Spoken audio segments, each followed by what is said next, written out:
വന്നിട്ടുള്ളത്. മറ്റൊരു ഹദീസിൽ നബി സല്ലല്ലാഹു അലൈഹി വസല്ലം പറഞ്ഞു, ഈ വിഷയവുമായി ബന്ധപ്പെട്ട്, അതായത് ഖിയാമുൽ ലൈലുമായി ബന്ധപ്പെട്ട് മനസ്സിലാക്കേണ്ട ഒരു മസലയാണിത്. ഖിറാഅത്ത് നമുക്ക് സാധിക്കുന്ന അളവിലായിരിക്കണം. ആവേശത്തിൽ ഒരുപാട് ഓതി നമസ്കരിച്ച് കുറച്ച് ദിവസം അങ്ങനെ പോയി പിന്നെ പാടെ ഒഴിവാക്കുന്ന അവസ്ഥ ഉണ്ടാകരുത്. നബി സല്ലല്ലാഹു അലൈഹി വസല്ലം ഈ ഒരു കാര്യം നമ്മെ പഠിപ്പിച്ചിട്ടുണ്ട്. ഇന്ന ലികുല്ലി ആബിദിൻ ശിർറ, ഇബാദത്ത് ചെയ്യാൻ ഒരുങ്ങുന്നവർക്ക്, ആബിദ് എന്ന് പറഞ്ഞാൽ ധാരാളമായി ഇബാദത്ത് ചെയ്യുന്ന ആളുകൾ, അപ്പൊ എല്ലാ ആബിദിനും ഇബാദത്ത് ചെയ്യാൻ ഒരുങ്ങി പുറപ്പെടുന്നവർക്കും ഒരു ആവേശമുണ്ടാകും. വലിക്കുല്ലി ശിർറത്തിൻ ഫത്ര, എല്ലാ ആവേശത്തിനും ഒരു അടക്കമുണ്ട് എന്ന് പറഞ്ഞാൽ ഏത് വിഷയത്തിലാണെങ്കിലും ഒരാൾ ആവേശത്തോടെ ഒരു കാര്യത്തിന് പുറപ്പെട്ടാൽ ആരംഭ ശൂരത്വം എന്ന് പറയും. തുടക്കത്തിൽ നല്ല ആവേശം ഉണ്ടാവും. ഏത് മേഖലയിലായാലും, ദുനിയാവിന്റെ കാര്യത്തിലായാലും ദീനിന്റെ കാര്യത്തിലായാലും കുറച്ച് സമയം കഴിയുമ്പോൾ അതൊന്ന് കെട്ടടങ്ങും. ഇത് മനുഷ്യന്റെ സ്വഭാവമാണ്. എന്നിട്ട് പറഞ്ഞു വലിക്കുല്ലി ശിർറത്തിൻ ഫത്ര ഫഇമ്മ ഇലാ സുന്നത്തിൻ വഇമ്മ ഇലാ ബിദ്അ. ഈ ആവേശം കെട്ടടങ്ങുന്നത് ചിലപ്പോൾ സുന്നത്തിലായിരിക്കും, ചിലപ്പോൾ ബിദ്അത്തിലായിരിക്കും. എന്താണത് പറഞ്ഞാൽ, ഈ ആവേശം കുറയുമ്പോൾ ഒരാൾ ഇസ്ലാമിന്റെ ഒരു പരിധിയിൽ നിൽക്കും, ചിലപ്പോൾ ആവേശം കുറഞ്ഞിട്ട് പറ്റേ പുറത്തേക്ക് പോകും. അപ്പൊ ആരാണോ അങ്ങനെ സുന്നത്തിൽ ഒതുങ്ങിയത്, ഫമൻ കാനത് ഇലാ സുന്ന, ആരുടെ ആവേശമാണോ കെട്ടടങ്ങുമ്പോൾ അത് സുന്നത്തിന്റെ പരിധിയിൽ നിൽക്കുന്നത്, ഫഖദ് ഇഹ്തദ, അവൻ സന്മാർഗത്തിലായിരിക്കും, രക്ഷപ്പെട്ടിരിക്കുന്നു.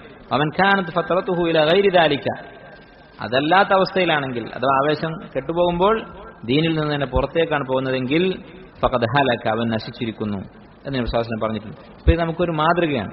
ഖിയാമുൽ ലൈലിനെ കുറിച്ച് പറയുമ്പോൾ വലിയ ഫദ്ലുള്ള കാര്യമാണ് ഖിയാമുൽ ലൈൽ എന്ന് പറയുന്നത്. നമ്മൾ മുമ്പ് അതിനെക്കുറിച്ച് പറഞ്ഞിട്ടുള്ളതാണ്.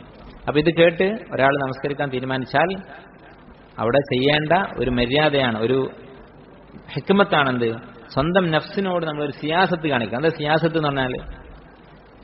എന്ന് പറഞ്ഞാൽ പിന്നെ പൊളിറ്റിക്സ് എന്നതിന് ഇപ്പോൾ സിയാസത്ത് എന്ന് അറബിയിൽ പറയാം, പക്ഷെ പഴയ കാലത്തെ അറബി ഭാഷയുള്ള വാക്കാണ്. സിയാസത്ത് എന്ന് പറഞ്ഞാൽ ഒരു ഭരണാധികാരി അയാളുടെ കീഴിലുള്ള ആളുകളെ എങ്ങനെയാണ് കൈകാര്യം ചെയ്യാം. കൂട്ടത്തിൽ പല സ്വഭാവമുള്ള ആളുകളുണ്ടാകും. അപ്പോൾ അവരെയൊക്കെ ബുദ്ധിപൂർവ്വം കൈകാര്യം ചെയ്യുക, നയതന്ത്രം എന്നൊക്കെ പറയുന്നതാണ് സിയാസത്ത്.